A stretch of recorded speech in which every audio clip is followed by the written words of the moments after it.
No, Stella. You can't eat the measuring tape. Hello everybody, happy Monday. Today's video is going to be a tutorial on how to build a CNC cage. Stay tuned.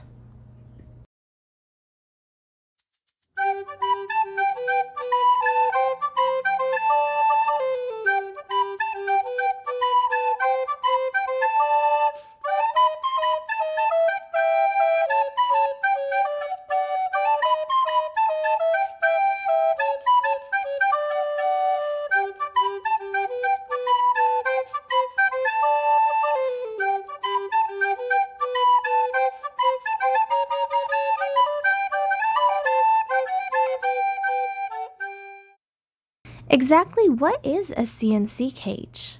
Well, for starters, it stands for Cubes and Coroplast, and it is an inexpensive and easy to build cage suitable for guinea pigs. The cubes are wire storage cubes or grids that can be easily snapped together to form the frame of the cage. And the Coroplast is an abbreviation for corrugated plastic, which can be found at hardware stores. Coroplast is good because it is easy to cut into the shape you need, is sturdy enough to hold its shape, and is waterproof. There are a few supplies that you will need for this. Obviously, you will need the Coroplast and the cubes. You will need as many cubes for as large of the cage that you are building. For example, I am building a 2x3, so I will need 10 of the grids. You will also need measuring tape, scissors, zip ties, and an adjustable blade such as a box cutter. The first step is finding out how large of a cage that you will be building. As I mentioned before, I am going to be building a 2x3 CNC cage, which will be large enough to house 2 female guinea pigs. There are 2 ways to build the frame of the cage, with or without the plastic snaps. Personally, I prefer having the plastic snaps. It secures the cage better as well as provides a stand for the cage. However, it does make your cage slightly larger. So if you will be placing the cage on a table, it may be hard to find a table large enough for your cage.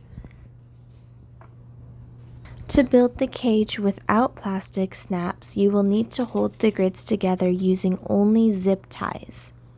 It is a little harder to build the cage this way, as I mentioned before, but I wanted to show you how to do it. And because this was not my intention to build the cage this way, I didn't want to waste any zip ties. So instead, I temporarily secured the cage using clothespins. This is for demonstrating purposes only. Now, with the plastic snaps, assembly is easier and faster, but your cage will be slightly larger. After completing the frame, you still want to secure the grids together using zip ties for extra security. After your frame is built, you will need to measure inside to know how large you need to cut your Coroplast. You can find the material at a home improvement type of store, but it is huge. If you are able to have it cut prior to taking home, I recommend it. As you can see, my Coroplast was very large. When measuring the dimensions of the cage, you also have to consider the siding of the cage.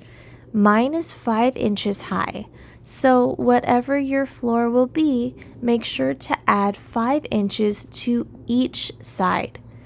Mine originally measured at 43 inches by 29 inches, so I will need to measure my overall Coroplast as 53 inches by 39 inches. After you cut the overall size, you need to measure the sides.